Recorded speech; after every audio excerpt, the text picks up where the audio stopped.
महाराष्ट्र में बड़ी भक्ति है बंधु। और कहां तक कहें बताओ, जनाबाई के कंडे चोरी कर ले गया कोई। जनाबाई लड़ रही थी, कबीरदास को किसी ने कहा कि भैया महाराष्ट्र के एक बहुत बड़ी भक्त हैं जनाबाई, उनका दर्शन करो। कबीरदास सुनकर के महिमा जनाबाई से मिलने गए। पूछते हुए जा रहे थे जनाबाई कहाँ है, जनाबाई कहाँ है। उन्होंने कहा वो आगे गली में जो घर है वो जनाबाई का ही। जैसे ही पहुंचे तो किसी से पूछा जनाबाई कहाँ, बोले सामने जो कलेश कर रही है जनाबाई है, अपनी पड़ोसन से लड़ रही थी, ईंट हाथ में उठा रखी, बोले अभी तेरा सर फोड़ू। कबीरदास खड़े, बोले ये जनाबाई है। बोले हाँ। बोले इनके तो हमने बड़ी महिमा सुनी, बड़ी भक्त हैं, बड़ी भक्तानी है, और ये क्या यहाँ तो मारकाट मचा रखी है इन्होंने।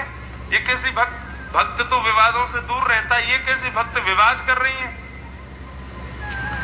कबीरदास बोले थोड़ी देर देखे तो सही भैया, सब जिनकी महिमा गाते हैं वो जनाबाई का ये कहीं ऐसा तो नहीं बाहरी रूप हो, अंदर कुछ और हो।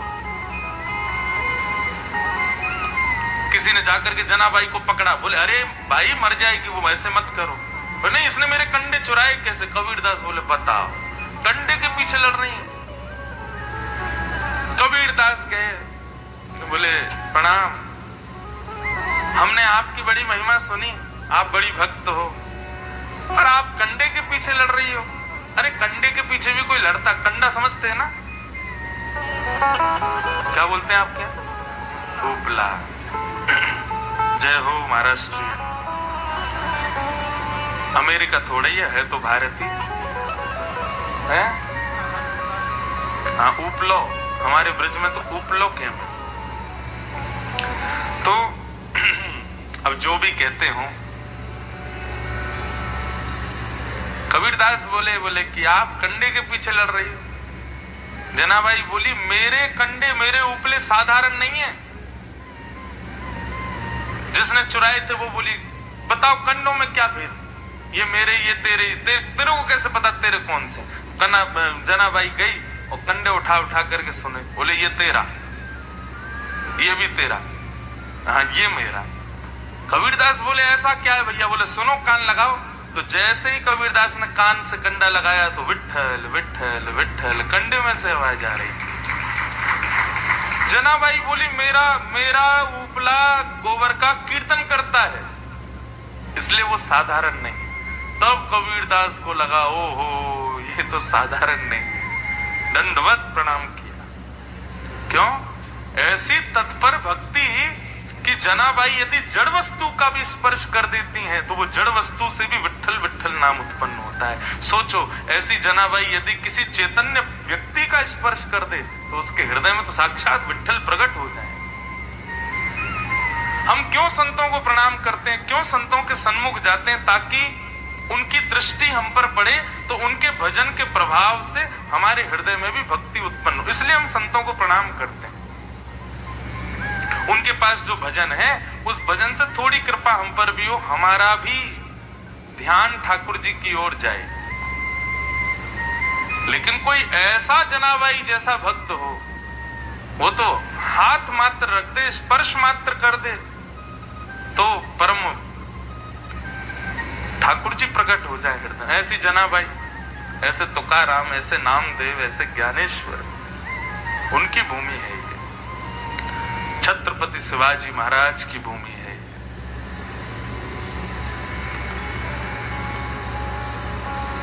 बहुत कुछ है महाराष्ट्र में। तो यहाँ की हवा, यहाँ की मिट्टी, यहाँ का वातावरण, कितनी भी आधुनिकताओं में लोग रहते हो फिर भी वो स्पर्श तो करता है ना। साल में 2-3 बारी सही लोग परम वैष्णव भक्ति में हो जाते हैं। महाराष्ट्र एक नाथ जी महाराज, वो भी महाराष्ट्र में ही हो। उनका एक अभंग मुझे पूरा याद तो नहीं, लेकिन मैं एक दिन जरूर अभंग भी गाऊंगा। वो गाते हैं माझे माहेर पंढरी, मेरा मायका तो पंढरपुर है। एक नाथ जी गाते हैं। और कौन सा पंढरपुर? बोले जो चंद्रभागा के तट पर है। मेरे माता पिता रुक्मणी और विट्ठल हैं, मेरी बहन चंद्रभागा है। इस प्रकार से एक अभंग है एकनाथ जी का। बड़े सुंदर सुंदर भक्त हैं भैया महाराष्ट्र के, सबको स्पर्श करेंगे। तो ऐसी महाराष्ट्र की भूमि, जन्माद्यस्य यतोऽन्वयादितरतः। कल हमने भागवत में महात्मा सुना, आज श्रीमद् भागवत के प्रथम स्कंद से प्रारंभ कर रहे हैं। श्रीमद् भागवत का प्रथम श्लोक, जन्माद्यस्य यतोऽन्वयादितरतः। इस पूरे श्लोक में संपूर्ण कृष्ण कथा है, संपूर्ण कृष्ण चरित्र एक ही श्लोक में विराजमान है।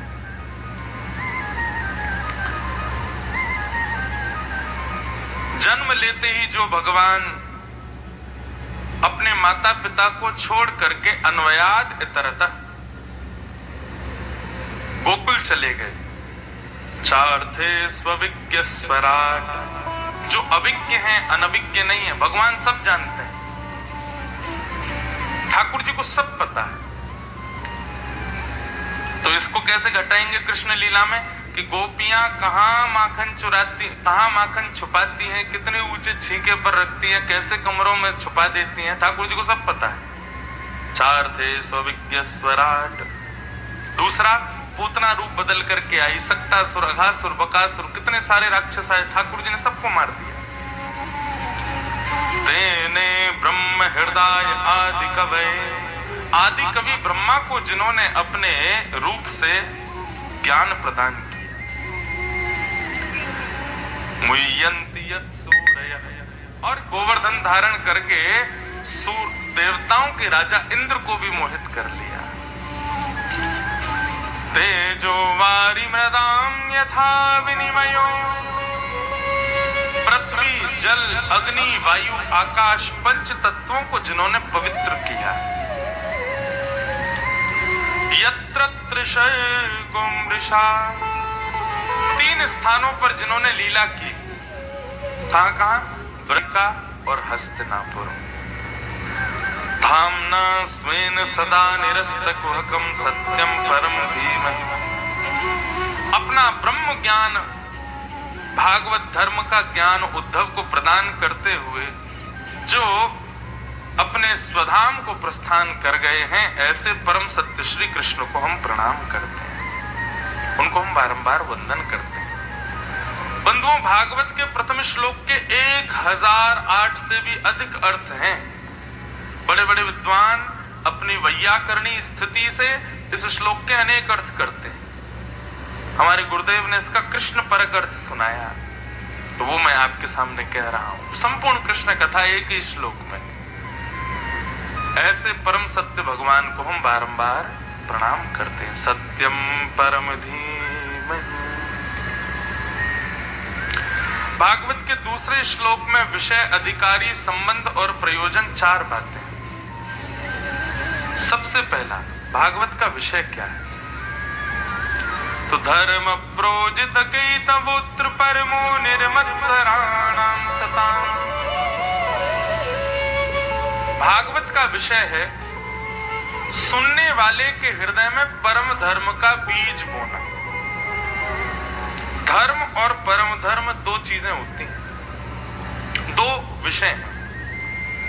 धर्म का अभिप्राय जब व्यक्ति अपने देह की पवित्रता के लिए कोई कर्म करता है तो उसको धर्म कहते हैं, परंतु अपने आत्मचिंतन के लिए जब कोई कर्म करता है तो उसको परम धर्म कहते हैं।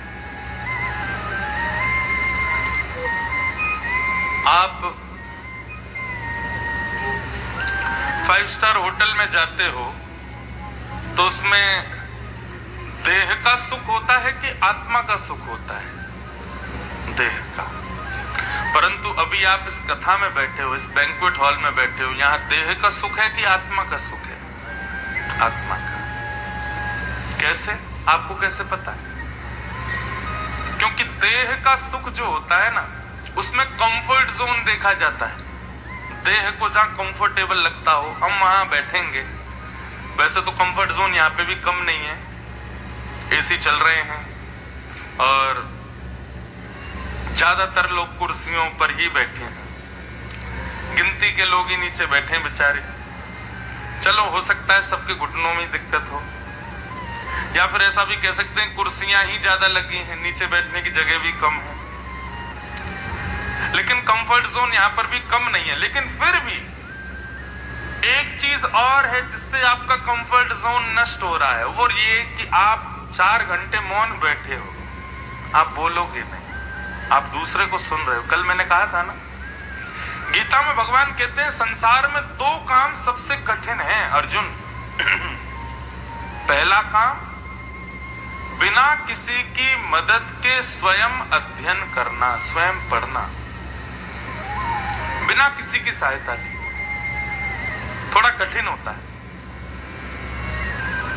और दूसरा कठिन काम, बहुत देर तक शांत रह के किसी और को सुनना। तो जहां कहीं भी आप आत्मचिंतन करते हो और देह सुख का विचार नहीं करते, उसी स्थिति को कहते हैं परम धर्म। क्या कहते हैं? परम धर्म। श्रीमद् भागवत क्या करती है कि एक बार कथा सुनने वाले को बार बार परम धर्म करने की इच्छा प्रकट होती है। मतलब उसको फिर देह सुख मिले ऐसी इच्छा नहीं रहेगी, उसको बार बार लगेगा कि आत्म सुख ही मिले। कहने का अभिप्राय, बहुत ज्यादा कथा सुनने वाले लोग, बहुत ज्यादा कथा सत्संग प्रेमी लोग, उनको इससे मतलब नहीं कि दाल में नमक कम है, सही बात कह रहे हैं हम।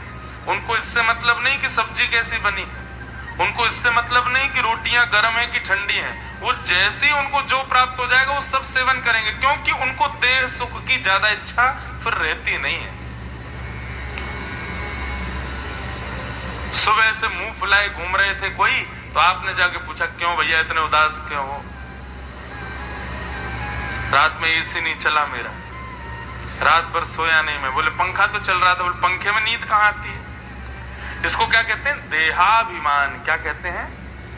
देहाभिमान। परंतु जब व्यक्ति बहुत सत्संगी हो जाता है ना, तो वो देहाभिमान से शून्य होता चला जाता है। धीरे धीरे धीरे धीरे धीरे उसका जो देह का अभिमान है, जो कंफर्ट जोन्स हैं, जो उसकी व्यवस्थाएं हैं, वो बहुत कम व्यवस्थाओं में, सीमित स्थिति में भी प्रसन्न होने लग जाता है। ये सत्संग का प्रभाव होता है बंधु।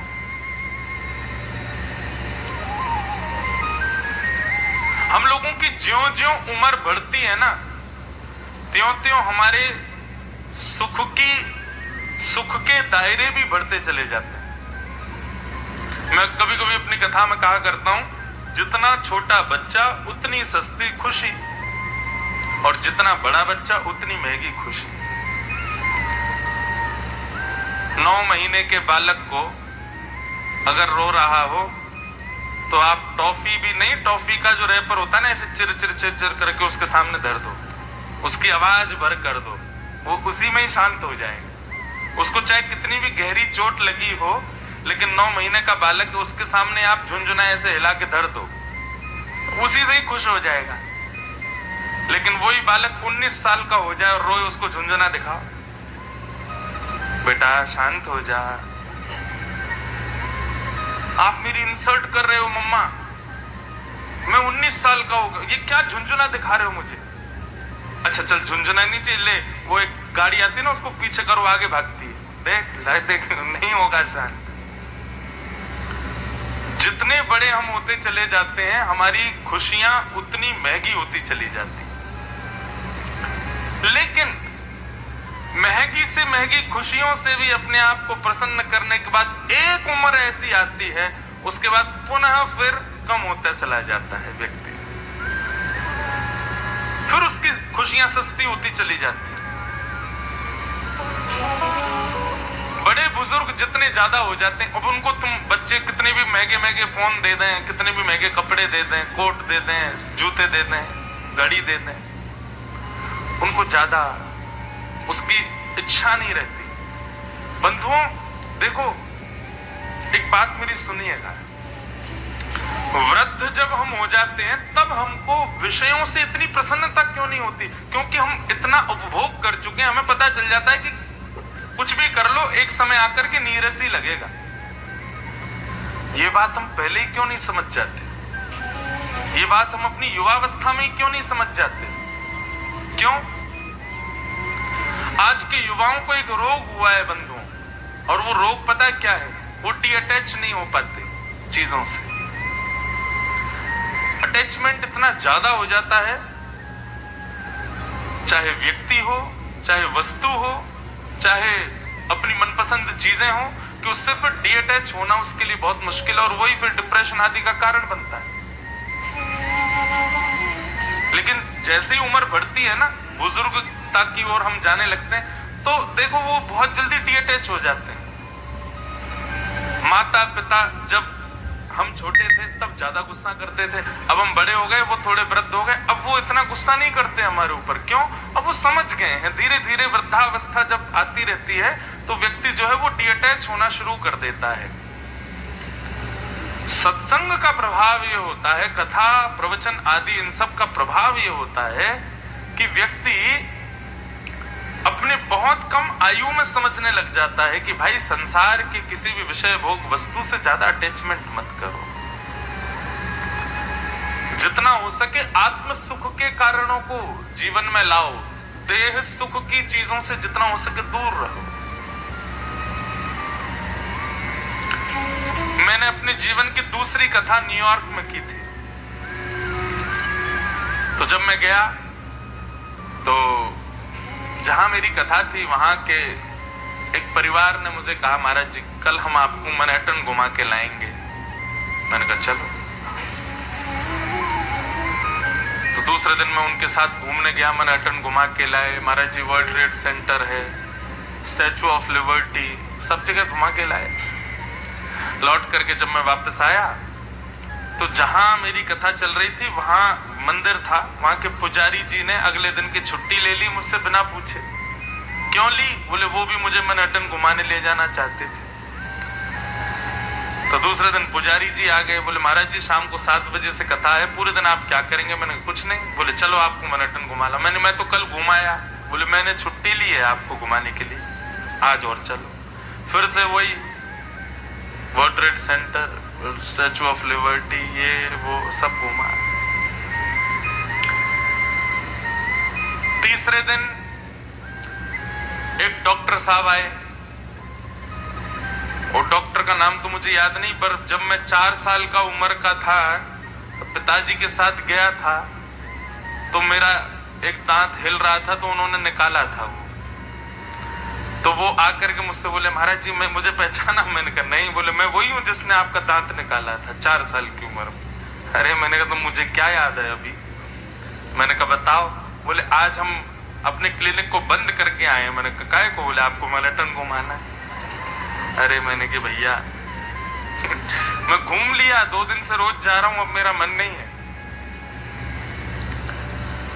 कहने का अभिप्राय, मैनहट्टन हो, चाहे वर्ल्ड ट्रेड सेंटर हो, चाहे स्टैचू ऑफ लिबर्टी हो, कई लोगों के सपने होते हैं वहां घूमने के, जाने के, न्यूयॉर्क सिटी की रात देखने के। लेकिन 1 दिन 2 दिन, और इन 2 दिनों में स्थिति हो गई कि अब तीसरे दिन मुझसे कोई कह रहा है तो मेरा मन नहीं है जाने का। इसका मतलब क्या है? वस्तु संसार की कितनी भी श्रेष्ठ हो, उसका अति भोग जब आप करोगे तो उससे मिलने वाला सुख कम हो जाता है। बड़ा पाव अच्छा लगता है किसी को? कितने खा लोगे? 1 खा लोगे, 2 खा लोगे, 3 खा लोगे। ज्यादा कोई खिलाने का प्रयास करेगा तो वही, अगर कोई 4 बड़ा पाव खा ले और उसके सामने कोई और बड़ा पाव खा, तो वो कहे मुझे मत दिखाओ, मुझे अजीब सा लग रहा है अंदर से, मेरे सामने खाओगे तो मेरे को जो है वमन की इच्छा होगी। होता है ना ऐसा? जो भोग वस्तु आपको इतना सुख देती है, उसकी अति हो जाने पर उसी से आपको दुख मिलने लग जाता है। ये इस बात का प्रमाण है कि सांसारिक विषय भोग वस्तु जो हैं, उनका एक सीमित दायरा है, वो उससे ज्यादा आपको सुख नहीं दे सकती। तो फिर ये बात हम पहले क्यों नहीं समझ जाते कि उसकी तरफ हम अग्रसर ही ना हो? परम धर्म का मतलब ही यही है कि भागवत व्यक्ति को देह नहीं, आत्म सुख के विषय का चिंतन कराना प्रारंभ कर देती है। इस सभागृह में 2-4 लोग ऐसे भी बैठे हैं जो मेरी लगभग कथाओं में जब भी मुंबई आता हूं तो मुझे दिखते हैं, आते हैं। और ऐसा नहीं वो आसपास से ही आ रहे हैं, बहुत दूर दूर से भी आ रहे हैं, 2-2 घंटे की ट्रेवल करके आ रहे हैं। क्यों आ रहे हैं?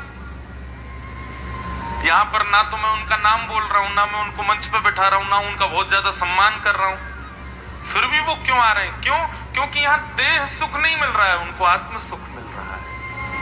और देह सुख को सुख कहते हैं, आत्म सुख को आनंद कहते हैं। आनंद और सुख में यही अंतर है। जहां देह को प्रसन्नता मिले वो सुख है, लेकिन जहां आत्म सुख प्रकट हो उसको आनंद कहते हैं।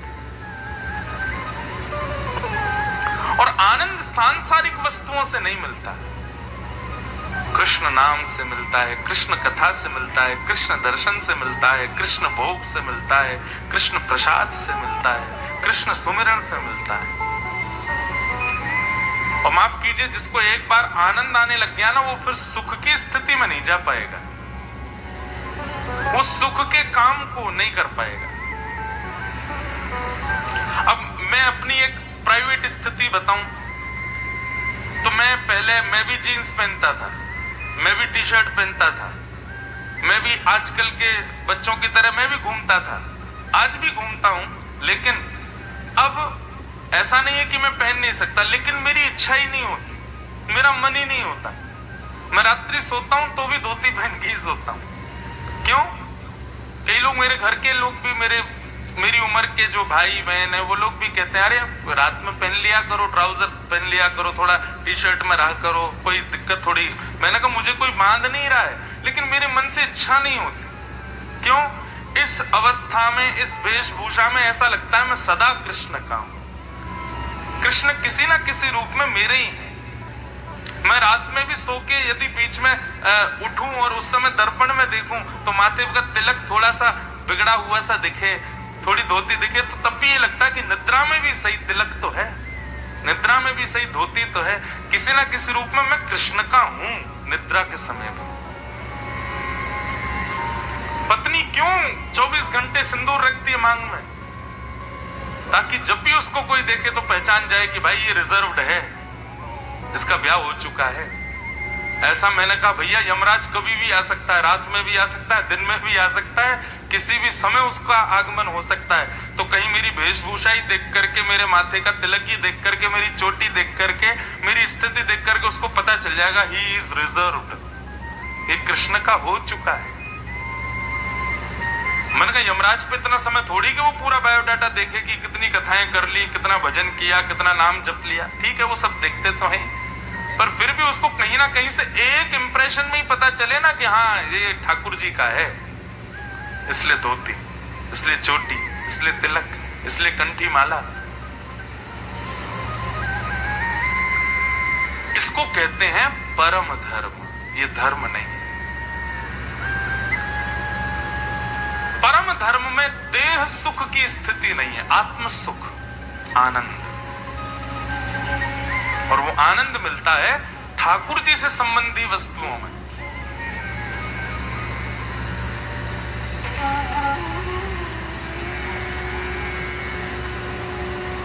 ठाकुर जी से संबंध हो, उस स्थिति में आनंद की प्राप्ति, उसी को कहते हैं परम धर्म। तो भागवत का विषय क्या है? सुनने वालों के चित्त में परम धर्म प्रकट कर देना, हो ना हो। कल कई लोग अभी आज तो दूसरा ही दिन है, लेकिन जो आयोजक लोग हैं, जो हमारे यजमान हैं, उनको पता होगा, और जो लोग कथा कराते हैं उनको भी पता है। कई लोग ना ऐसे आते हैं, अच्छा ठीक है हम एक दिन आएंगे, ठीक है हम 10 मिनट के लिए आएंगे, लेकिन वो 10 मिनट का कह के आते हैं, कथा पूरी 4 घंटे सुन लेते हैं। बोले आए तो हम 10 मिनट के लिए थे, लेकिन पता नहीं इतना अच्छा लगा, हम तो पूरी कथा बैठ के सुनने लगे। हम आए तो एक दिन के लिए थे, लेकिन कथा इतनी अच्छी लगी कि हमने टिकट कैंसिल करा दी, हम रुक गए। तो आत्म सुख ये आप देह सुख में नहीं कर सकते। देह को जहां सुख मिल रहा हो वहां आप फ्लाइट कैंसिल नहीं कर सकते, लेकिन आत्म सुख की बात आती है तो आप फ्लाइट कैंसिल कर देते हो, 100 के 100 काम छोड़ देते हो। यही भागवत का विषय है, व्यक्ति को बताना, समझाना कि देह सुख नहीं, आत्म सुख की क्रियाएं करो। आज सुबह हमारे यजमान और उनके सब परिवार के लोग आए, वो बता रहे थे, महाराज जी कल आपने जब कथा प्रारंभ की ना, तो अधिक से बहुत सारे लोग भूखे थे, उन्होंने भोजन ही नहीं किया था, पर कथा 7 बजे तक चली और सब भूखे ही बैठे रहे, किसी कोई उठा नहीं, किसी के मन में भी इच्छा नहीं हो कि हम कुछ खा लें।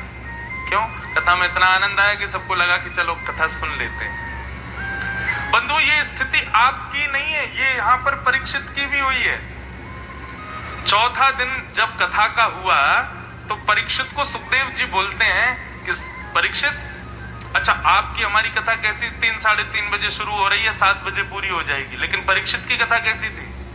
12 बजे शुरू होती और रात्रि 12 बजे 24 घंटे कथा, 24 घंटे में एक दिन की कथा पूरी, फिर दूसरे दिन की कथा शुरू, फिर 24 घंटे में दूसरे दिन, 24 घंटे कथा चलती थी, दिन रात। 4 दिन जब बीत गए तब सुखदेव जी बोले, परीक्षित हम तो देखो ज्ञानी ध्यानी लोग हैं, हम लोगों को तो 1-1 महीना तक बिना आहार के रहने का अभ्यास है, लेकिन तुम तो राजा हो, 4 दिन हो गए, तुम एक आसन पर बैठे हो, तुमने जल तक नहीं पिया, चलो जाओ थोड़ी देर कुछ खा लो, कुछ पी लो। पता परीक्षित क्या बोले? पिबंतम त्वम मुखाम भोजम मच्युतम हरि कथामृतम। परीक्षित कहते हैं, भगवान आप ऐसी मुझे कथा सुना रहे हैं कि इस कथा के आगे यदि रोटी सब्जी जल पीने की इच्छा होए तो समझो कि हमने कथा सुनी ही नहीं। वास्तव में इस वक्त मेरा आहार आपकी वाणी है, आप बोल रहे हैं उसी से मेरा पेट भर रहा है, आप बोल रहे हैं उसी से मेरी प्यास बुझ रही है, आप बोलना बंद कर देंगे तो शायद निश्चित मेरे प्राण निकल जाएंगे, इसलिए ये सामान्य रोटी सब्जी जल आदि पाने के लिए मुझे प्रेरित मत कीजिए, आप बस कथा सुनाते रहो, क्योंकि अब कथा ही मेरा आहार है। ये परीक्षित की स्थिति थी चौथे दिन में।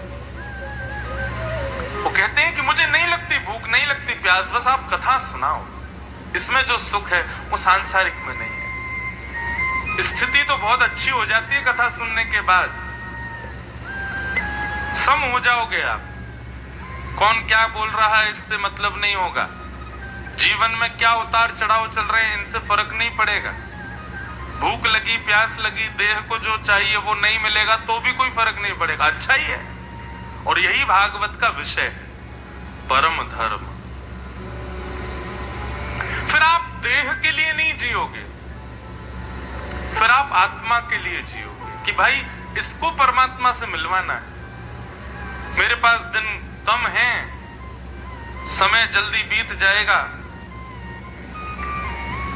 आखिर यह तन खाक मिलेगा, कहां फिरत मगरूरी में। महंगे महंगे परफ्यूम लगा रहे हैं, बहुत सुंदर अपना मेकअप कर रहे हैं, चटकदार कपड़े पहन रहे हैं, महंगे महंगे हार पहन रहे हैं, लाखों की घड़ियां पहन रहे हैं, क्या कर लोगे इन सब से? मिलना तो एक दिन। 3 ही हमारी गति है, कृमि विट और भस्म। यदि पृथ्वी में गाड़ दिया तो कीड़े मकोड़े खा जाएंगे, जंगल में फेंक दिया तो जीव जंतु खा करके विष्ठा बना करके निकाल देंगे, और जला दिया तो राख। इसके अलावा चौथी कोई गति हो तो मुझे बताओ, नहीं है। ये 3 ही हमारी स्थिति। तो क्यों ना भैया जितने दिन रहे उतने दिन राम जी को खूब याद करो, ठाकुर जी को खूब स्मरण करो, खूब भजन करो, खूब ठाकुर जी के हो जाओ। सबके होके देख लिया, पिता माता भाई बंधु मित्र सखा सबके हो लिए, अब ठाकुर जी के हो जाओ, अब ठाकुर जी के हो लो। सबके तो हो लिए आप, सबसे मिला क्या? निराशा ही मिली। एक बार ठाकुर जी के होके देखो, निराशा नहीं मिलेगी। तो भागवत का विषय क्या है? हमारे हृदय में परम धर्म का बीज बोना, भागवत का विषय। दूसरी बात, इस भागवत का अधिकारी कौन? बंधुओं देखो, अधिकारी जो यहां बताया गया ना, ये कोई नहीं होता। परंतु भागवत जी की शरण ग्रहण करने के बाद ऐसा व्यक्ति बन जरूर जाता है। कैसा? निर्मत्सराणाम सताम। भागवत का अधिकारी बताया गया उस व्यक्ति को जिसके हृदय में मात्सर्य दोष नहीं होता। मात्सर्य दोष मतलब दूसरे के सुख से मिलने वाला दुख। आजकल हम अपने दुख से कम दुखी हैं, अपने दुख से कम दुखी, दूसरे के सुख से ज्यादा दुखी। ऐसा व्यक्ति कथा का अधिकारी नहीं है। लेकिन यदि ऐसा व्यक्ति कथा में आ जाए, तो मैं अभी कुछ समय से एक बात अपनी कथा में कहने लगा हूं कि भैया आपने कथा सुनी है और कथा का प्रभाव आपके ऊपर हुआ है, यदि ये टेस्ट करना हो तो एक बात हमारी मान लीजिए। क्या? हम सब जानते हैं कि हमको किससे ईर्ष्या होती है।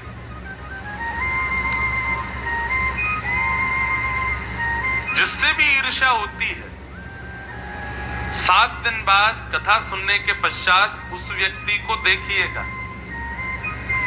यदि उसको देखने पर पुनः ईर्ष्या होवे तो समझो अभी हमने कथा नहीं सुनी है। लेकिन 7 दिन बाद जब आप उसको देखो तो उसको देख करके ऐसा लगे कि भाई नहीं, अब इसमें थोड़ी अच्छाई तो है, भली ठीक है 2-4 कमियां फिर भी दिखें, लेकिन एक आध अच्छाई और दिख जाए। कहने का अभिप्राय, कथा जब आपको चुनती है ना, तो आप सब में गुण देखने लगते, दुर्गुण नहीं देखते।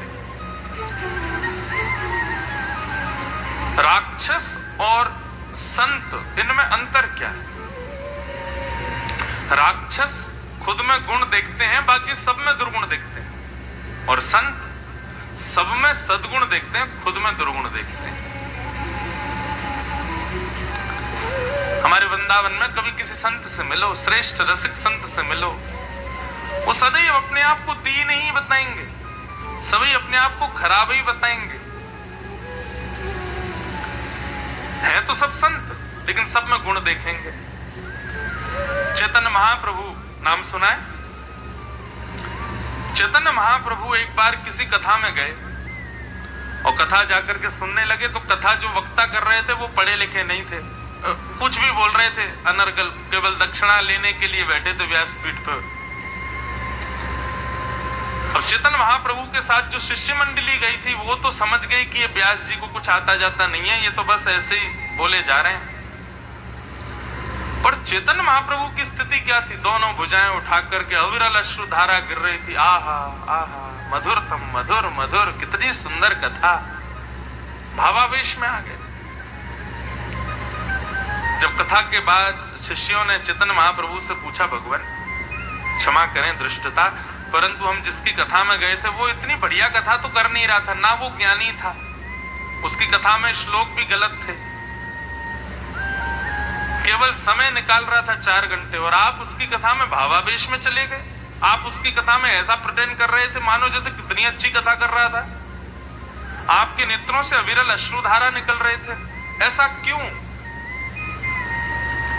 चैतन्य महाप्रभु कहते हैं, तुम लोग उसकी परीक्षा लेने गए थे कि कथा सुनने गए थे?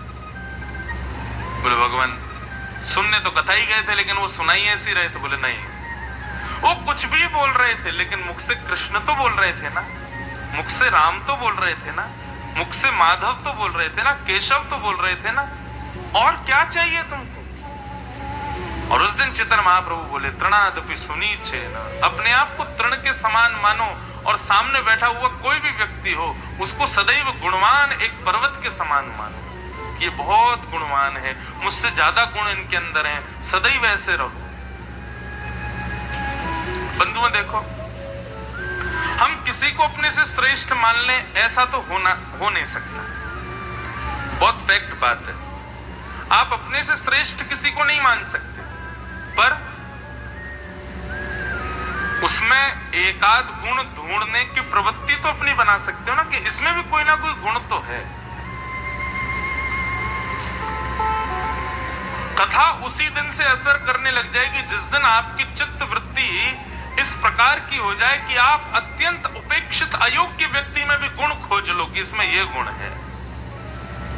समझो कथा ने स्वीकार किया, समझो वैष्णवता आ रही है। लेकिन हमारी स्थिति क्या, अत्यंत गुणवान व्यक्ति में भी हम लोग दोष ही ढूंढते हैं। इसमें दोष क्या है? सब में गुण देखो, सब में योग्यताएं देखो, सब में श्रेष्ठताएं खोजो। क्या है? एक वो बड़ी प्रसिद्ध कथा है। एक बार एक संत गंगा में स्नान कर रहे थे। स्नान करके बाहर आए तो एक नास्तिक व्यक्ति, संतों का उपहास करने वाला व्यक्ति वहां से गुजर रहा था।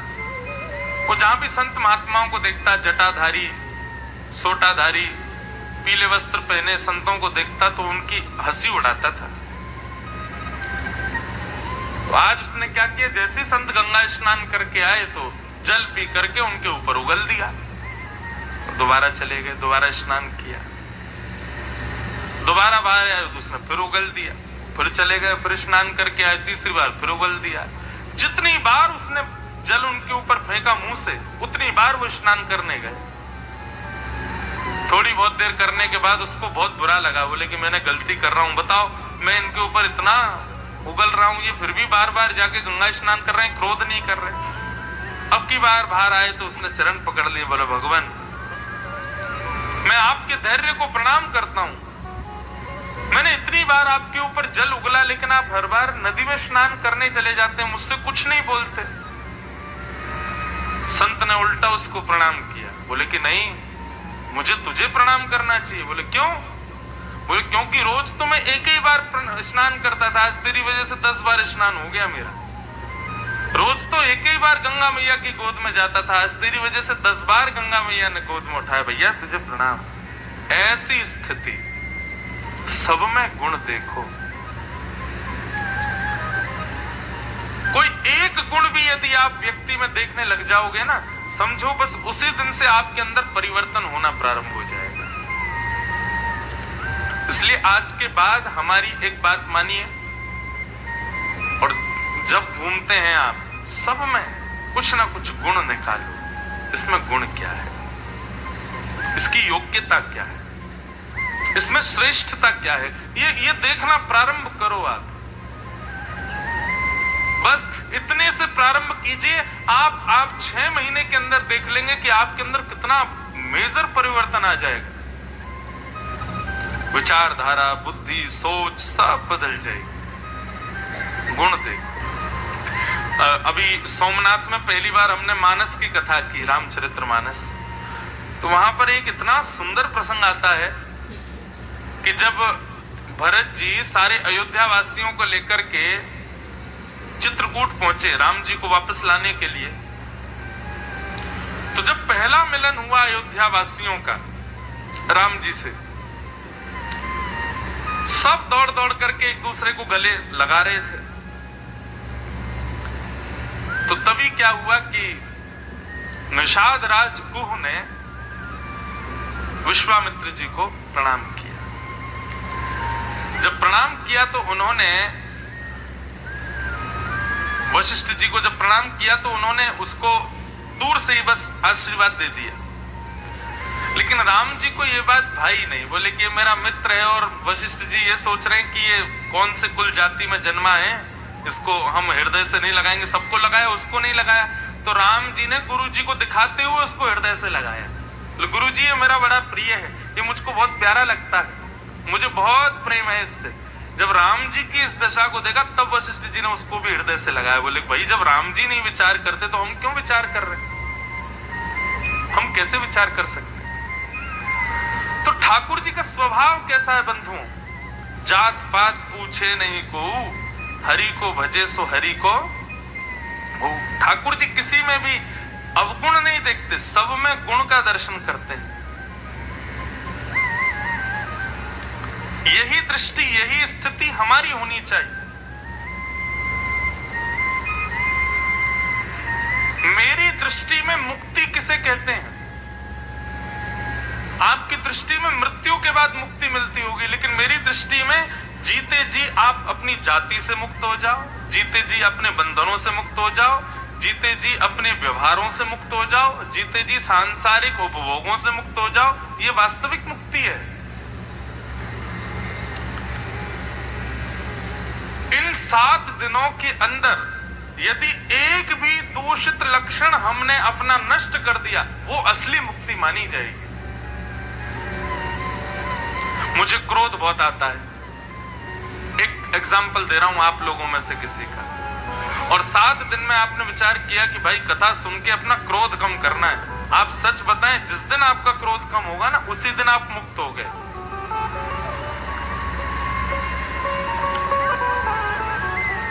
जिस दिन आप अपने विषय भोग स्थिति से मुक्त होते हैं, मुक्ति असली वो है।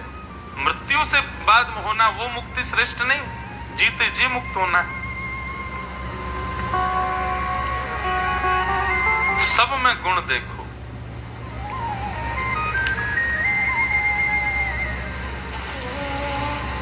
पंडरीनाथ भगवान के एक भक्त हुए, उनका नाम था चोखा मेला जी। वो भी सदगृहस्थ थे, लेकिन एक ऊंची जाति में नहीं थे, एक निम्न जाति में उनका जन्म हुआ। बंधुओं, फिर एक बात कहूं, ये जात पात हम मानवों की है, ठाकुर जी के लिए नहीं है ये सब।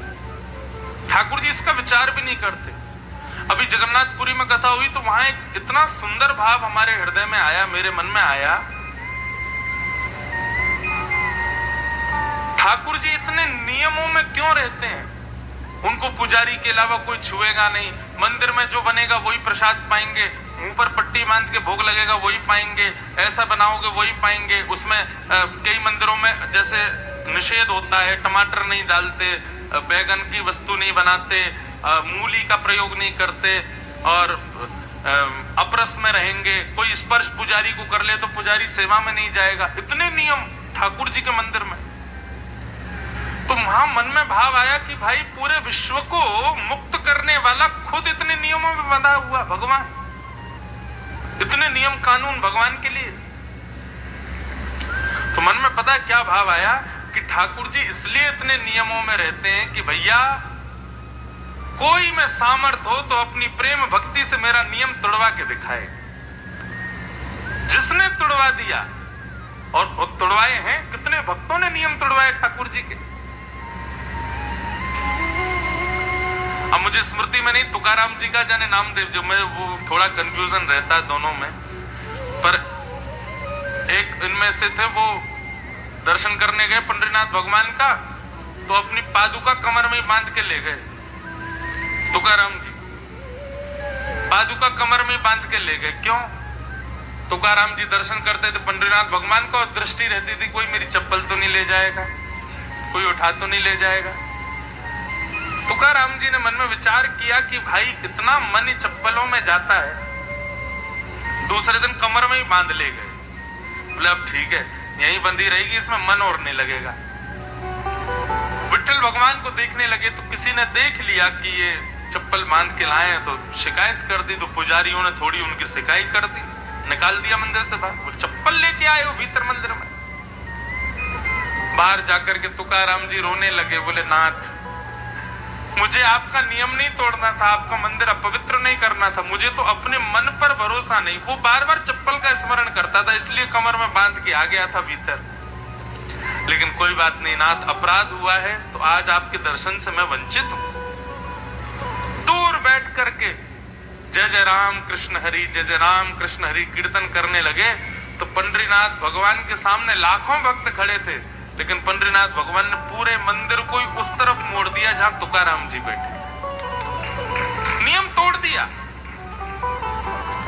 हमारे राधा रमण जी पहले शालिग्राम शिला के रूप में थे, लेकिन गोपाल भट्ट गोस्वामी के लिए त्रिभंग लली ठाकुर जी बन के खड़े हो गए। नियम तोड़ दिया।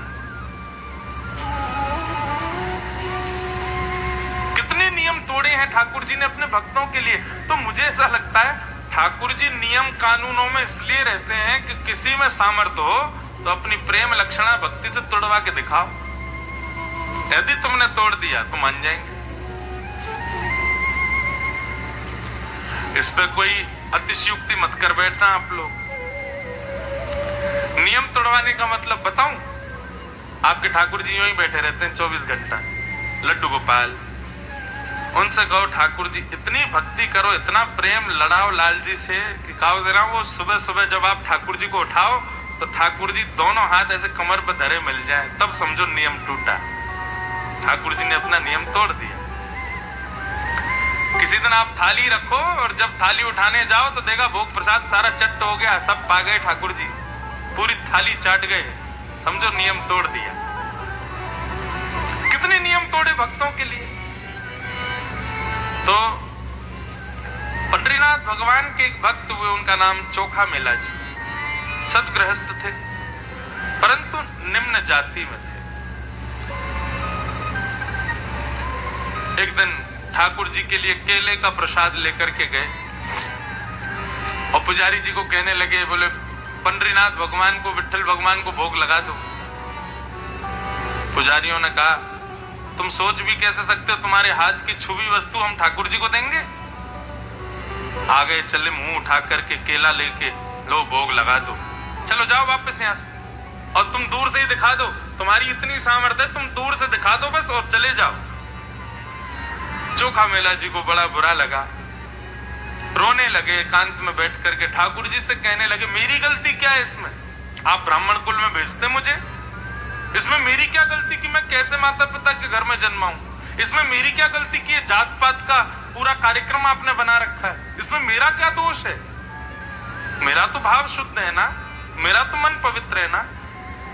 ठाकुर जी ये सब दोष आपके हैं, मेरे नहीं है।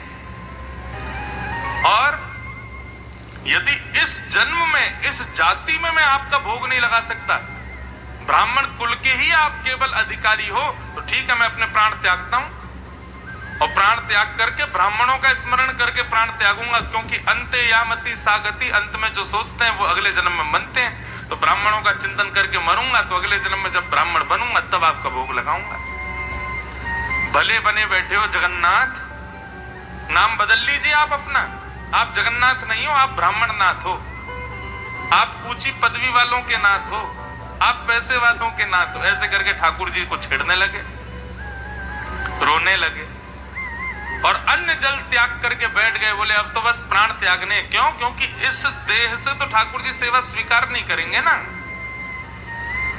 जैसे ही इस भाव में आए, मंदिर में बैठे पंडरीनाथ भगवान विचलित हो गए और अर्धरात्रि के समय चोखा मेला जी के द्वार पर उन्होंने देखा कि दिव्य तेज प्रकट हुआ है, चंदन की सुगंधी आ रही है, नूपुरों की छम छम आवाज आ रही है। तभी उन्होंने दृष्टि खोल करके देखा तो श्री पंडरीनाथ भगवान उनके द्वार पर खड़े, द्वार पर पधारे। चोखा मेला जी ने जैसे ही देखा वो समझ गए, बोले भगवान आए, बहुत मैंने सुना दिया इसलिए आ गए। अब क्यों आए हो आप, लौट जाइए यहां से, जाइए ब्राह्मणों के यहाँ जाइए, श्रेष्ठों के यहाँ जाइए, उन्हीं से सेवा लीजिए, आप उन्हीं के ठाकुर हो, हम तो अब अगले जन्म में ही करेंगे आपकी सेवा। पंडरीनाथ भगवान बोले चोखा मेला, अरे मैं तो इसलिए आया हूं, मुझे बहुत जोर की भूख लगी है भैया, सुबह से आज कछु खाया नहीं है, तू ऐसे मीठे मीठे केला मुंह को दिखा के गया, वाक्य बाद मंदिर को प्रसाद मुझको अच्छा ही नहीं लगा, मुझे तब से वही केलों की याद आ रही है, मुंह को खवाए जाए। ठाकुर जी भीतर प्रवेश कर गए और बैठ करके जैसे ही पाने लगे, ठाकुर जी बोले नहीं, यहाँ पाटे पे बैठ के नहीं, तुम्हारी गोद में बैठ के पाएंगे।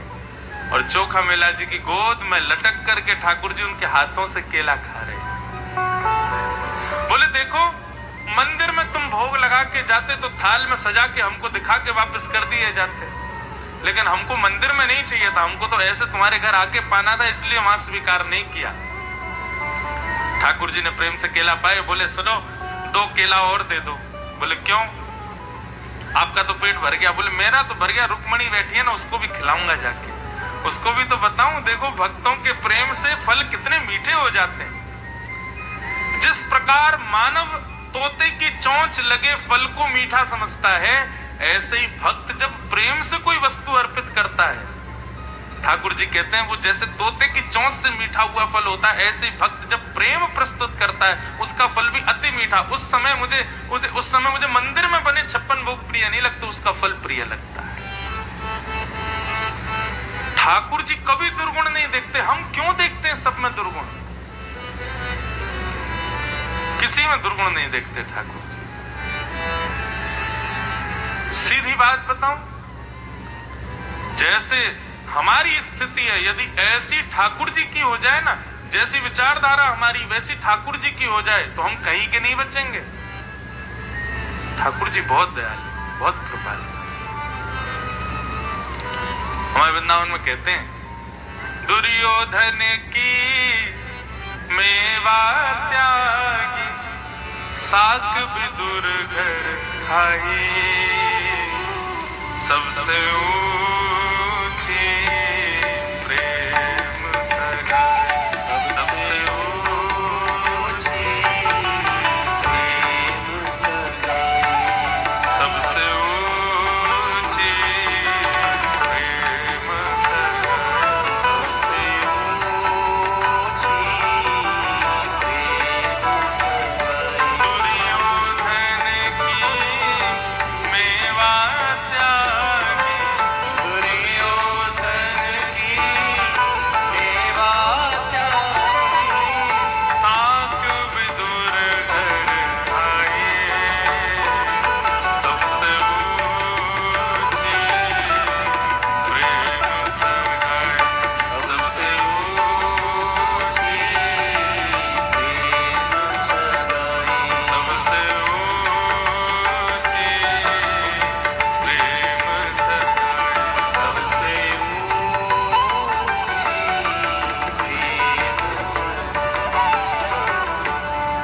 कितने नियम तोड़े ठाकुर जी ने। प्रेम के वश अर्जुन रथ हाको, भूल गए ठकुराई।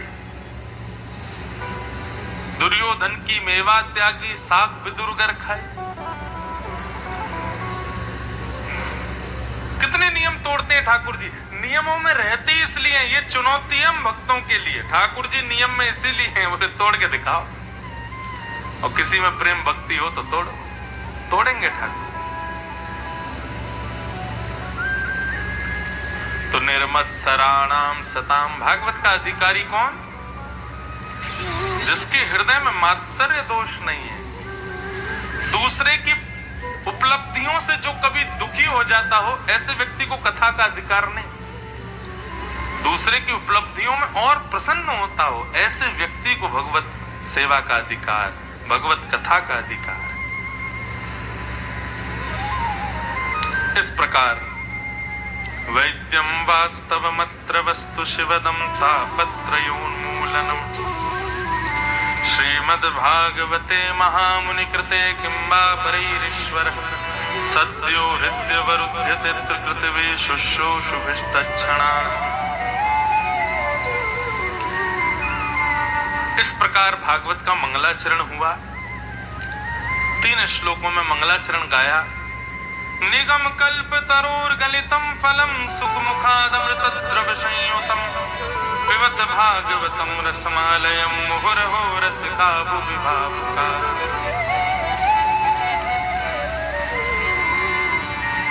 तत्पश्चात सौनकादि ऋषियों ने 6 प्रश्न किए, और इन्हीं 6 प्रश्नों में अब सूत जी भागवत की कथा सुनाते हैं।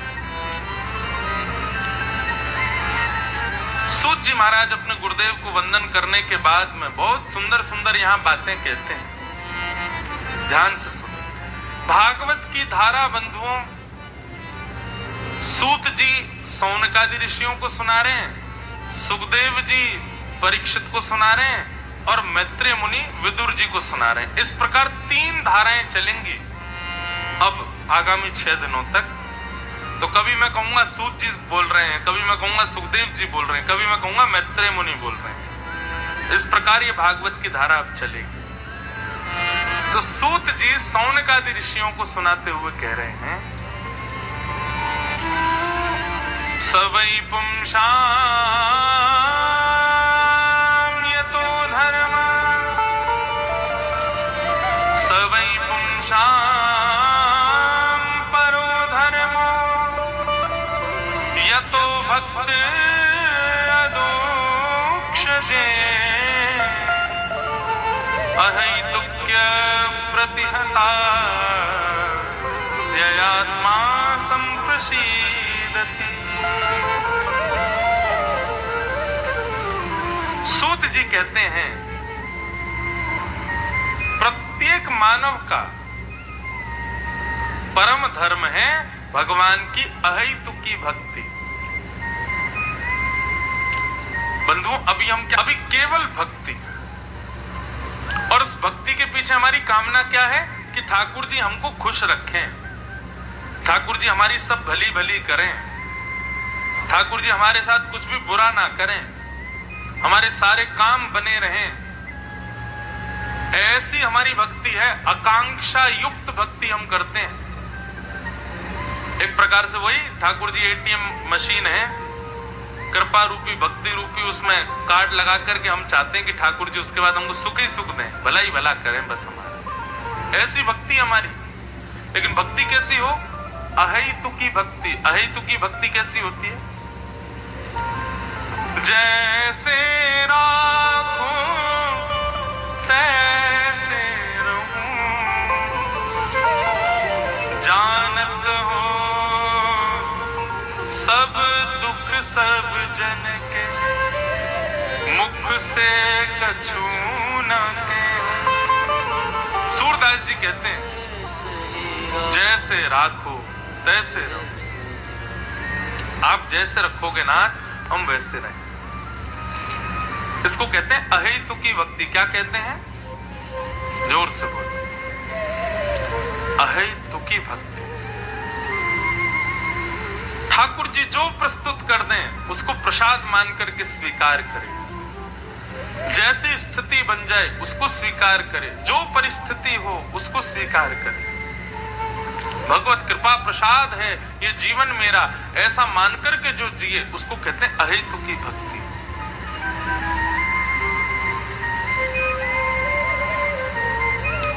मिल जाए तो वेलकम, ना मिले तो भीड़ कम, ऐसी स्थिति।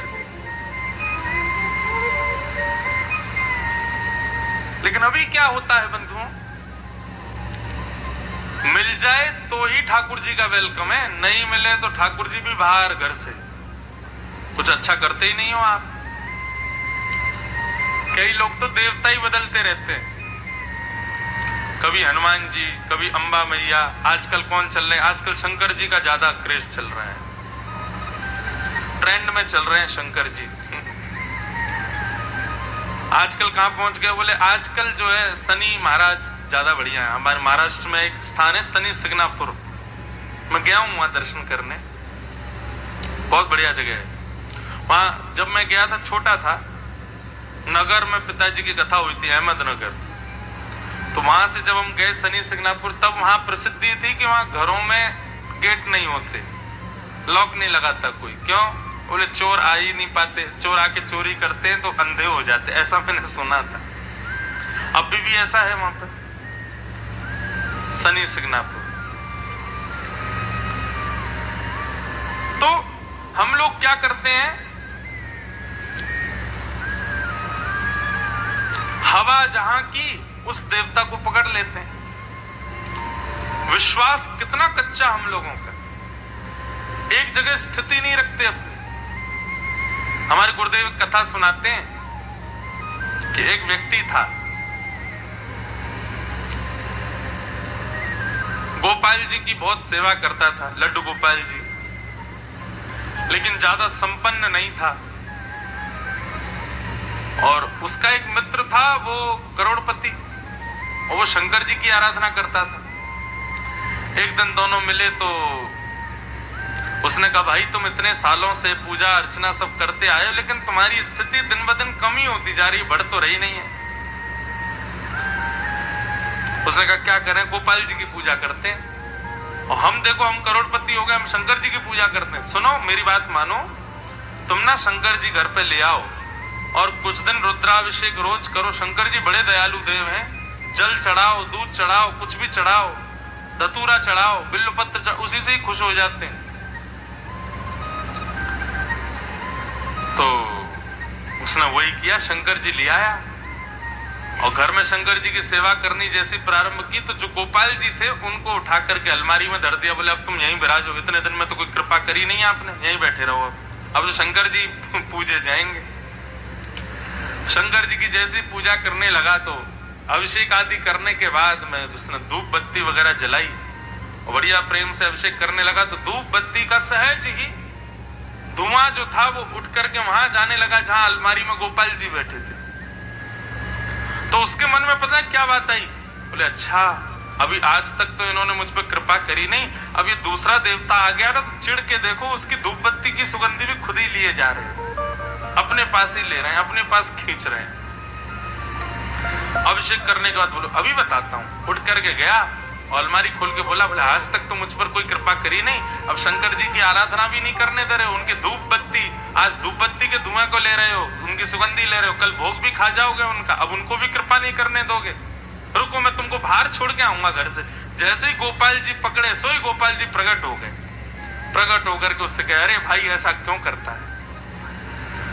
उसने कहा आज तक आप प्रकट नहीं हुए और आज शंकर जी की आराधना हुई आप प्रकट हो गए।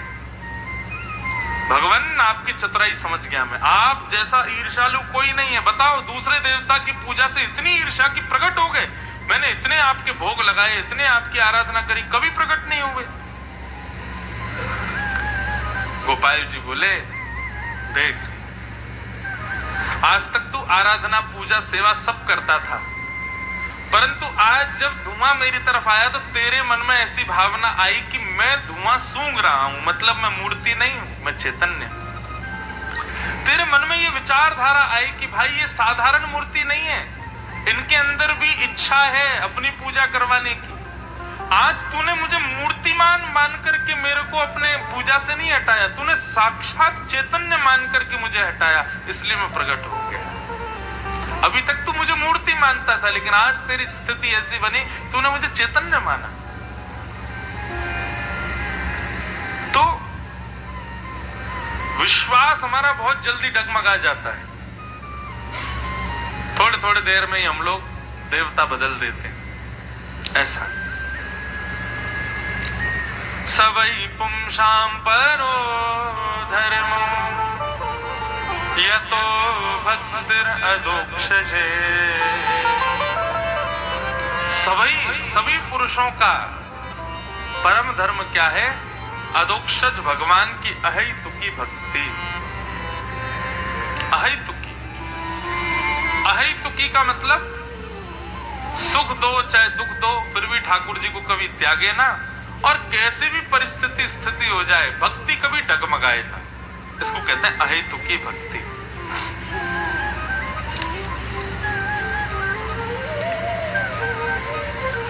महाराष्ट्र के एक भक्त हुए, उनका नाम था गणपत, और जैसा नाम था उसी देवता के वो भक्त थे। किनके? गणपति जी के। उनका नाम था गणपत भट्ट।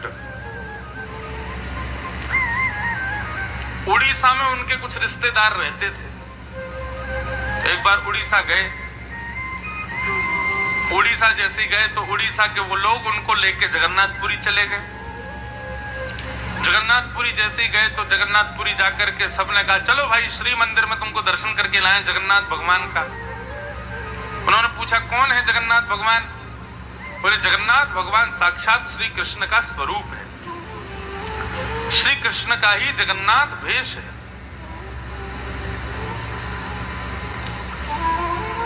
तो गणपत भट्टी जी बोले नहीं नहीं नहीं नहीं मैं नहीं जाऊंगा, मैंने सुना है उनके बारे में वो बड़े खतरनाक है। बोले खतरनाक कैसे? बोले मैंने सुना है ये मदन मोहन मनमोहन कृष्ण का कोई दर्शन कर ले तो फिर और किसी को देख ही नहीं पाता, उन्हीं का हो जाता है। और मैं तो मेरे आराध्य देव गणेश जी हैं, मैं उनके अलावा किसी को नहीं देख सकता, मैं अपनी भक्ति को कभी डगमगाने नहीं दे सकता। मेरे तो केवल गणेश जी हैं, मैं उनके अलावा किसी को देखूंगा ही नहीं। और ऐसा कहकर के वो मंदिर में घुसे ही नहीं। अब तो वहां पे प्रसाद भी नहीं पावे ना वहां पे कुछ भी खावे। बोले क्यों? बोले जगन्नाथपुरी में तो सब कुछ जगन्नाथ जी का भोग है। बोले कहीं मैंने भोग पा लिया और मेरे मन से गणेश जी की भक्ति चली गई तो भोग भी नहीं पाऊं।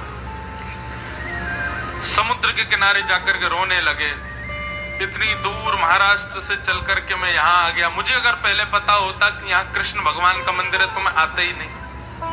मैं तो गणेश जी का मंदिर जान के आया था, अब क्या करूं। तो मंदिर में बैठे हुए जगन्नाथ भगवान इतने रीझ गए उनके इस भाव से, न जाने कौन से गुण पर दयानिधि रीझ जाते, न जाने कौन सा गुण उनको भा जाए। गणपति भट्ट के इस भाव से रीझ गए कि भैया देखो ये गणेश जी का कितना बड़ा भक्त है कि उनके आगे मेरे को देखना इसको मंजूर नहीं। इतने में ही ठाकुर जी एक छोटे से बालक का रूप बना करके समुद्र किनारे पहुंच गए और जाकर के गणपति भट्ट से बोले, भैया आप कुछ खा लीजिए, थोड़ा कुछ पानी पी लीजिए। अरे मुझसे मत बोलना, यहाँ ये जगन्नाथपुरी है, पुरुषोत्तम क्षेत्र में सब भगवान जगन्नाथ का ही प्रसाद होता है और मैंने कहीं पा लिया और मेरी कहीं निष्ठा नष्ट हो गई गणेश जी के प्रति, तो अब तो भैया मैं प्रतीक्षा कर रहा हूं कब जाऊं यहाँ से वापस महाराष्ट्र, अपने गणेश जी की पूजा करूंगा तब कुछ पाऊंगा। तो छोटा सा बालक बोला, बालक थोड़ी था जगन्नाथ जी थे, बोले अरे भैया तुमको किसी ने बहका दिया है, ये जगन्नाथ भगवान जो हैं ये गणेश जी हैं, ये गणेश जी का ही मंदिर है। बोले गणेश जी हैं? बोले हाँ। अच्छा उनके बड़े बड़े कान हैं? बोले और नहीं तो कान है। उनका बड़ा पेट है? बोले बहुत बड़ा पेट है। उनकी सूंड है? बोले बहुत प्यारी सूंड है श्री जगन्नाथ जी की, चलो तुमको दर्शन करा मैं। इतने में महाराज गया, लेकिन उसने कहा तुम कहीं मुझे झूठ बोल रहे हो तो? बोले एक काम करो, तुम आंखों पे पट्टी बांध लो और पट्टी बांध के चलो और जगन्नाथ जी को छू के देख लेना, उनकी सूंड भी है, कान भी है, पेट भी है। गणपति भट्ट जी जैसे ही गए, अच्छा पहले बंधुओं जैसे पंढरपुर में आज भी कितने भी दर्शनार्थी चले जाओ, सब जाकर के पंडरीनाथ भगवान को स्पर्श कर सकते हैं, गले लगा सकते हैं। ऐसे श्री जगन्नाथ जी में 2008, 9, 10 तक भी हर दर्शनार्थी को अंदर जाके जगन्नाथ जी को हृदय से लगाने का अनुमति थी।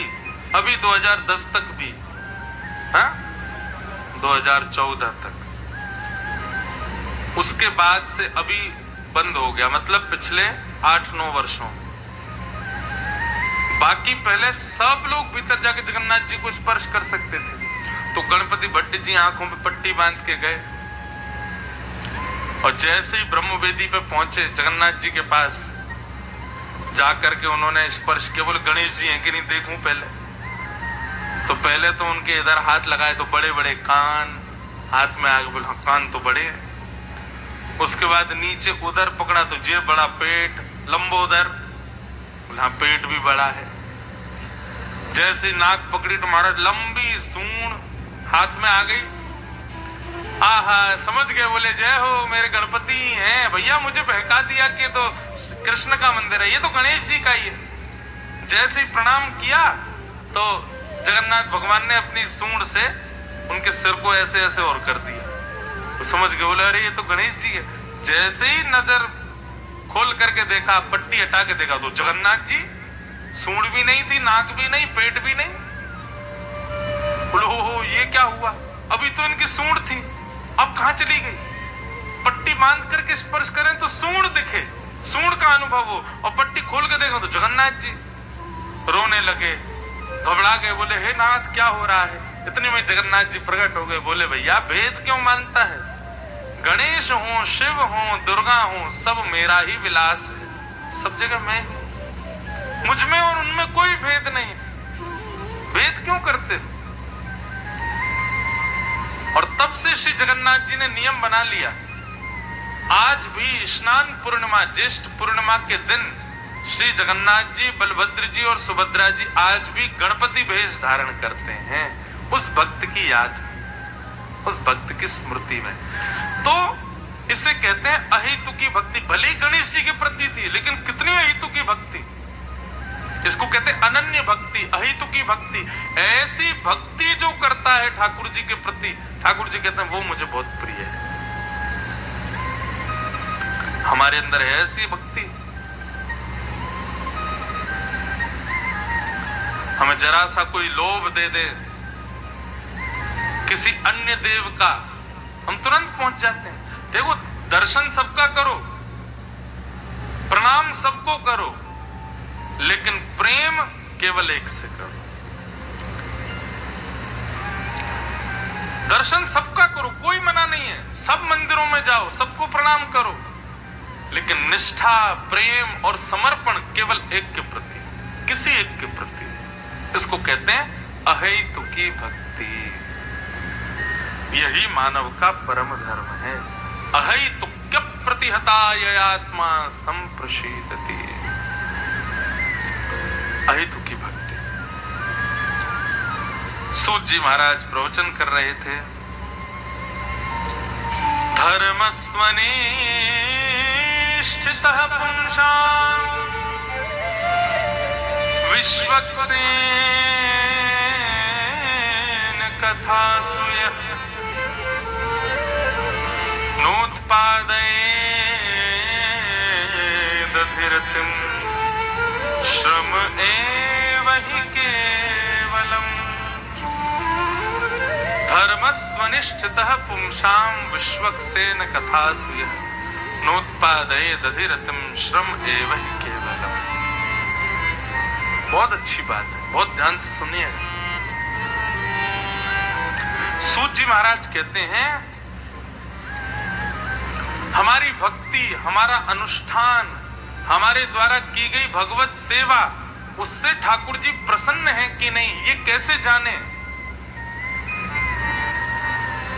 ये कैसे पता चले कि ठाकुर जी हमारी भक्ति से प्रसन्न हैं?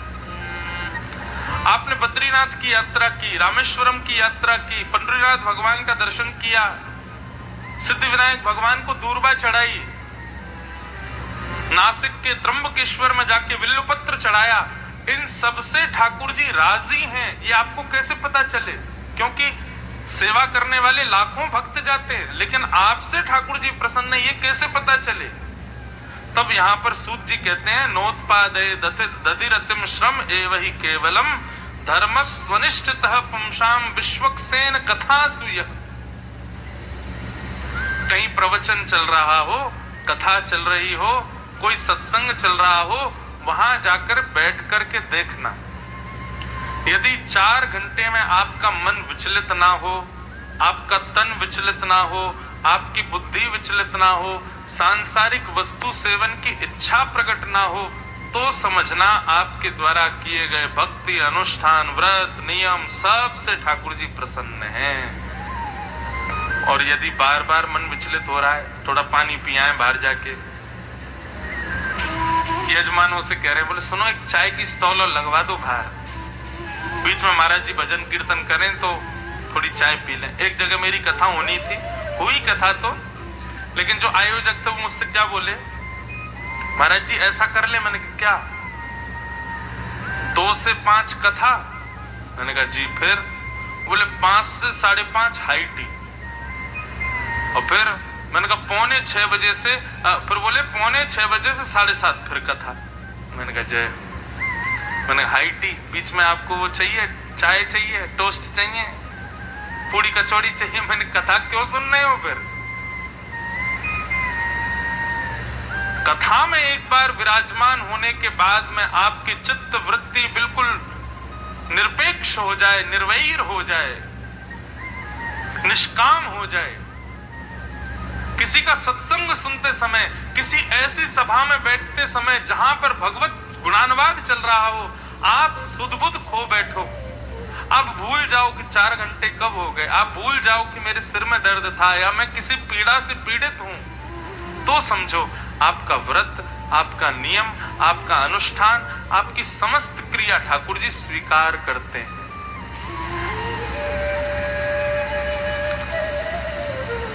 भगवत कथा में, सत्संग में मन भजनों से नहीं लगता, कीर्तनों से नहीं लगता, संगीत से नहीं लगता, चुटकुलों से नहीं लगता, उदाहरणों से नहीं लगता। ठाकुर जी की इच्छा होती है तब लगता है।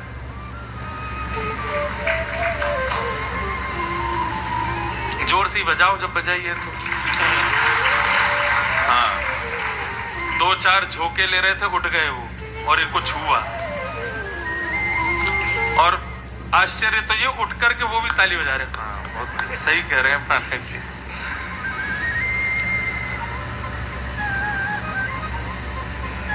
भगवत कथा में प्रीति।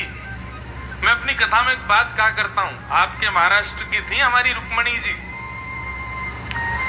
भगवान ने ऐसा कौन सा गुण देखा जिस गुण पर रीझ करके ठाकुर जी ने उनको अपनी प्रथम पत्नी बनाया। बहुत सुंदर बात है। रुक्मणी जी ने 7 श्लोकों में पत्र लिखा और पहले श्लोक की पहली बात रुक्मणी जी कहती हैं, श्रुत्वा गुणान् भुवन सुंदर शृण्वतां ते निर्विश्य कर्ण विवरै हरतोंगतापम्। रुक्मणी जी कहती हैं, मैंने आपको कभी देखा नहीं है नाथ, मैंने केवल आपको सुना है। मैंने आपकी कथाओं में आपके गुणानुवाद सुने हैं, संतों से आपकी चर्चा सुनी है, और जब से आपके बारे में सुना है, आपका रूप कैसा, रंग कैसा, वैभव कैसा, ऐश्वर्य कैसा, संपत्ति कैसी, मुझे इससे कोई मतलब नहीं। बस संत आपकी प्रशंसा गा गा करके सुनाते हैं, तब से आपसे मुझे प्रेम हो गया है। आप कृपा करके मुझे पत्नी रूप में स्वीकार करो।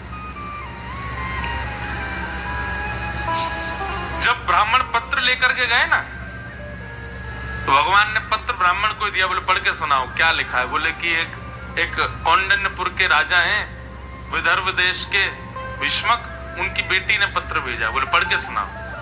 जब पहला श्लोक बोला ब्राह्मण ने, श्रुत्वा गुणान् भुवन सुंदर शृण्वतां ते निर्विश्य कर्ण विवरै हरतोंगतापम्, भगवान बोले बस बंद करो। ठाकुर जी पूरा तो पढ़ने दो। अरे बेचारी ने बहुत मेहनत से लिखा, पूरा तो सुन लीजिए। बोले नहीं बंद करो। बोले अब? बोले बैठो रथ में चलते हैं, इसी से ब्याह करेंगे। बोले अरे इतनी जल्दी? अभी तो प्रभु एक श्लोक भी पूरा नहीं बोला मैंने।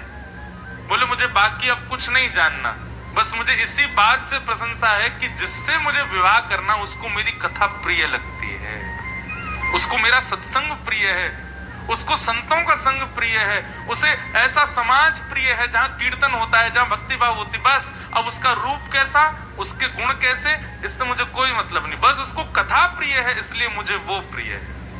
और ठाकुर जी ने रुक्मणी जी से विवाह किया। सोचो,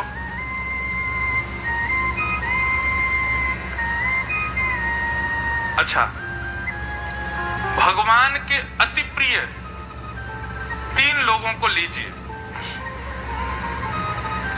और तीनों का विशिष्ट गुण क्या है ये विचार कीजिए। पहला अभी हमने सुना, कौन, किसका नाम सुना अभी? रुक्मणी, भगवान की पत्नी। दूसरा लीजिए, कौन? हनुमान जी। प्रभु चरित्र सुन वे को रसिया, राम लखन सीता मन बसिया। हनुमान जी अति प्रिय हैं श्री राम जी को, लेकिन हनुमान जी को क्या प्रिय है? राम जी यदि दर्शन दे रहे हैं बगल वाले सभागृह में, और इस सभागृह में यदि कथा हो रही है, तो हनुमान जी वहां नहीं बैठे होंगे, हनुमान जी कथा में ही बैठे होंगे।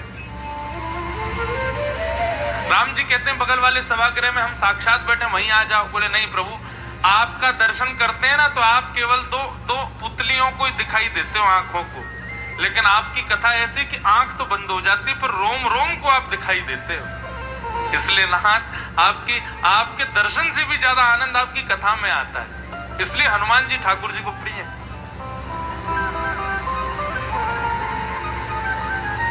और तीसरे सबसे प्रिय श्री ठाकुर जी के कौन? संत, जो केवल भगवत चर्चा करते हैं, जिनको सांसारिक चर्चा से कोई मतलब नहीं, कोई लेना देना नहीं, जो केवल भगवत वार्ता में ही अपना पूरा दिन व्यतीत करते हैं, ठाकुर जी को वो बड़े प्रिय है। इसका मतलब भगवत कथा में यदि आपका मन लग रहा है तो अंदर ही अंदर खुश हो जाना, अंदर ही अंदर प्रसन्न हो जाना। क्यों? क्योंकि ठाकुर जी की इच्छा है तभी लग रहा है, नहीं तो आपकी इच्छा से नहीं लग सकता। आपकी इच्छा से आप भगवत कथा में प्रीति नहीं बढ़ा सकते। कई बार कई लोग सोचते हैं हमने आज तक कथा नहीं सुनी, अब सुन के देखते हैं, और वो जब कथा में आते हैं नहीं लग पाता मन। क्यों? वो लोग कोशिश तो बहुत कर रहे हैं लेकिन फिर भी नहीं लग रहा। इसका मतलब क्या है? ठाकुर जी की इच्छा नहीं है। एक हमारे बड़े प्रेमी हैं, उनके यहां जब कथा हुई ना तो उनका एक नियम था, बड़ा प्यारा नियम था, लेकिन नियम था, क्या नियम था? वो बैठ के कथा नहीं सुनते थे, खड़े खड़े कथा सुनते थे। तो एक दिन हो गया, 2 दिन हो गए, मुख्य यजमान खड़े होके कथा सुनते थे, किनारे में खड़े होके, और वहां से कथा सुनते। 1 दिन 2 दिन 3 दिन बाद मैंने उनसे पूछा, मैंने कहा आप बैठते क्यों नहीं हो? बोले महाराज जी मैं बैठूंगा तो मुझे नींद आ जाएगी, इसलिए मैं खड़ा खड़ा कथा सुनता हूं ताकि नींद नहीं आवे। और अब उनकी स्थिति हो गई, अब वो आते हैं मेरी कथाओं में, अब वो बैठ के कथा सुनते हैं लेकिन उनको नींद नहीं आती। ठाकुर जी ने उनका वो नियम तोड़वा दिया, उनको बैठते ही जो नींद आती थी अब नहीं आती, अब वो खूब बैठ के कथा सुनते हैं, 4-4 घंटे उनको नींद ही नहीं आती। क्यों? क्योंकि ठाकुर जी उनसे प्रसन्न हो गए, इसलिए भगवत कथा में, भगवत सेवा में उनका मन लगने लगा। आपकी इच्छा स्वेच्छा से ये संभव नहीं है, ठाकुर जी की कृपा से ही ये संभव